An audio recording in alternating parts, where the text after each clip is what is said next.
అయ్యో వంగపల్లి విశ్వనాథం గారు, మీ నేను అడుగుతున్నది అందరి తరఫున, జీవితం ఎలా జీవించాలి?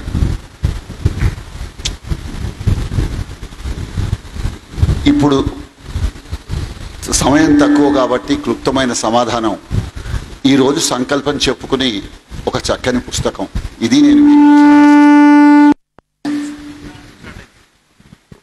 జీవితాన్ని ఎలా జీవించాలి, మీ ప్రశ్న అడగగానే నాకు గుర్తొచ్చింది బుచ్చిబాబు నవల గుర్తొచ్చిందండి. చివరకు మిగిలేదు. ఇదే ప్రశ్నతో ఆ నవలంతా సాగుతుంది. అందులో ఉన్న కథానాయకి ఒక కవర్ ఇస్తుంది. ఈ కవరు చిట్ట చివరికి నువ్వు ఓపెన్ చేసి చూడు, జీవితం అంటే ఏమిటో తెలుస్తుంది అంటుంది.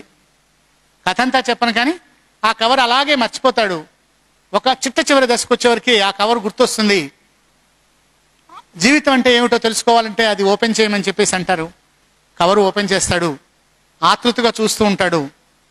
అందులో ఒక తెల్ల కాగితం మాత్రమే ఉంటుంది, దాని మీద ఏమీ ఉండదు. జీవితం ఎలా ఉండాలంటే స్వచ్ఛంగా ఉండాలి.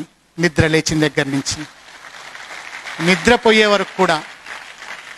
మళ్ళీ మన తర్వాత ఎవరో వచ్చి ఈ జీవితాన్ని జీవిస్తారు అన్నంత పవిత్రంగా జీవితాన్ని జీవించగలగడమే పరిపూర్ణమైనటువంటి విషయం. సదాలోచన, స్వచ్ఛత.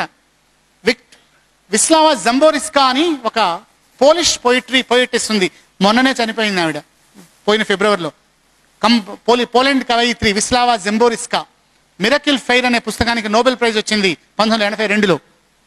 మిరకిల్ ఫైర్ మీరు దొరికితే చదవండి, చక్కని కవిత్వం రాస్తారు. ఆమె అంటోంది, అతను ఒక ఇల్లు కట్టుకున్నాడు.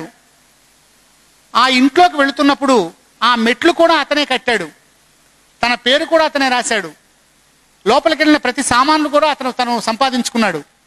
తను వెళ్ళిపోయిన తర్వాత ఆ గదిని ఎవరో వాడుకుంటారో, వాళ్ళకి సౌకర్యంగా ఉండాలి అని అంత అందంగా ఆ గదిని తీర్చిదిద్దుకున్నాడు. అతని డైరీలో చనిపోయిన మిత్రుల యొక్క ఫోన్ నెంబర్లు ఏవి కొట్టివేయలేదు. ఎందుకంటే తాను వాళ్ళని కలం ద్వారా చంపడం ఇష్టం లేదు. ఎందుకంటే వాళ్ళ మనసులో తన మనసులో వాళ్ళు బతికే ఉన్నారు కనుక. ప్రతి మనిషిని కూడా ప్రేమించేటటువంటి జీవితమే జీవితం. ద్వేషించినంత కాలం మృత్యు క్షణాలే. మీరు ఒక మనిషిని ద్వేషిస్తున్నారంటే ఆ మేరకు మీరు చచ్చిపోయారు ఆ రోజంతే. ద్వేషించొద్దు, ప్రేమించండి. శత్రువుని కూడా ప్రేమించండి. మీరు అలాగే చెప్తారు కదా సార్ మీరు శత్రువుని. ఇవాళ నాకు ఒక మిత్రులకు సంబంధించినటువంటి ఒక కథ చెప్తాను మీకు. బహుశా ఈ కథ చాలా మందికి తెలిసే ఉంటుంది, అయినా మీరు వినండి. మీకు చాలా మంది ఫ్రెండ్స్ పిచ్చి ఉంటుంది. నాకు ఉంది ఫ్రెండ్స్. ఎంతమంది ఫ్రెండ్స్ అంటే బోల్డ్ మంది ఫ్రెండ్స్ ఉన్నారు. సినిమా చూపిస్తే ఫ్రెండు, సినిమా చూపించకపోతే శత్రువు. సెల్ ఫోన్లో మాట్లాడిస్తే ఫ్రెండు, ఛార్జింగ్ చేయించకపోతే శత్రువు. ఫోన్ చేసి చెప్తే ఇట్లాంటి ఫ్రెండ్షిప్ కాదు. ఒక మల్టీ మిలియనీర్కి ఒక కొడుకున్నట్ట, వాడికి బోల్డ్ మంది స్నేహితులు ఉన్నారట. ఎంతమంది ఉన్నారంటే ఒకరోజు వాళ్ళ నాన్న అడిగారు, నీకు ఎంతమంది స్నేహితులు ఉన్నారా అంటే, నాకు దాదాపుగా 10,000 ఫ్రెండ్స్ ఉన్నారన్నట్ట. నువ్వు చాలా అదృష్టవంతుడివి, నాకు 10,000 ఫ్రెండ్స్ లేరు, ఇంత జీవితం గడిపాను, నాకు 1.5 స్నేహితులు ఉన్నారన్నట్ట. 1.5 స్నేహితుడు ఏమిటి అన్నట్ట. 1.5 స్నేహితుడే నాకున్నది. ఎలాగా? నువ్వైతే దురదృష్టవంతుడు డాడీ, నాకు 10,000 మంది ఉన్నారు, నీకు 1.5 ఫ్రెండ్ ఏమిటి? 1.5 ఫ్రెండ్ ఏమిటి చెప్తాను చూడు. ఒక పని చేద్దాం, మన ఇద్దరం పందెం పెట్టుకుందాం. నువ్వు వెళ్ళి ఒక పంది పిల్లని పట్టుకురా, ఆ పంది పిల్లని చంపేద్దాం, మూట కడదాం, మూట కట్టి ఒక పసిపిల్లని చంపాను అని చెప్పి మీ స్నేహితుల ఇళ్ళకి వెళ్ళు, నిన్ను ఎవరు రక్షిస్తారో అని చూద్దాం. మా ఫ్రెండ్స్ అందరూ నన్ను రక్షిస్తారని చెప్పాట. సరే వెళ్ళు అని ఒక పందిని తీసుకొచ్చి చంపి గుడ్డ చుట్టేసి ఒక స్నేహితుడి దగ్గరికి వెళ్ళాడు. అనుకోకుండా నేను ఒక అమ్మాయిని ప్రేమించాను, ఆ అమ్మాయికి పిల్లడు పుట్టాడు, ఆ పిల్లని నేను చంపేసేసాను, నన్ను పోలీసులు నా వెంట పడుతున్నారు, నన్ను రక్షిస్తావా అన్నట్ట.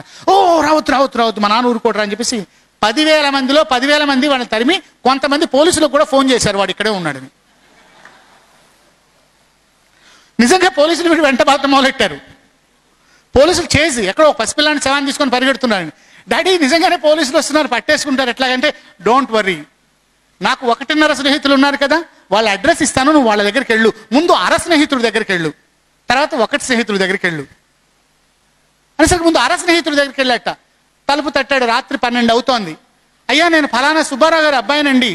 ఓ, నా అర స్నేహితుడు కొడుక, నిన్ను ఎప్పుడు చూడలేదయ్యా. ఏమిటంటే, లేదండి నేను ఒక అమ్మాయిని మోసం చేశాను, బిడ్డని కన్నాను, ఆ బిడ్డని చంపేశాను, ఆ చేతిలో ఇట్లా ఉంది, ఆ పోలీసులు తనువుకు వస్తున్నారు, నన్ను రక్షించాలి మీరు. నువ్వు సుబ్బారావు కొడుకు కదా, నేను రక్షిస్తాను, కానీ కొంతవరకు ముందు ఆ శవాన్ని మా ఇంట్లో పడేసి నువ్వు వెళ్ళిపో, అంతవరకు నేను సాయం చేస్తాను అన్నట్ట. బాగుందని ఆ శవాన్ని అక్కడ పడేసి వెళ్ళాడు.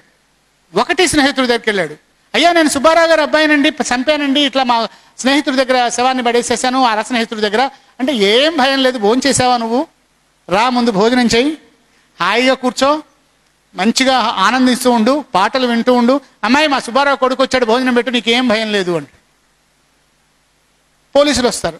ఏమండి ఒక దొంగ లోపలికి దూరాడు, హంతకుడు దూరాడంటే, హంతకుడు ఎవరు లేరండి, మీరు హంతకుడు కోసం వెతుకుతున్నారా, నేనే హత్య చేశాను, ఒక పసిపిల్లాన్ని హత్య చేశాను, కావలిస్తే శవం ఫలానా చోట దాచిపెట్టానండి. వెళ్తాడు. ఆ శవం దగ్గరికి వెళ్ళేసరికి నిజంగా ఒక శవం ఉంటుంది. వీళ్ళిద్దరిని పోలీసులు పట్టుకెడతారు, కోర్టులో పెడతారు. కోర్టులో ఓపెన్ చేసేవరకు అది పందిపిల్ల శవం. జడ్జి ఏమిటి జరిగింది, తండ్రి చెప్తాడు, మా కొడుకుల యొక్క స్నేహితుల పిచ్చి ఇది, నా స్నేహితులు ఇవి. ఇప్పుడు చెప్పండి మీకు ఎంతమంది స్నేహితులు ఉన్నారు?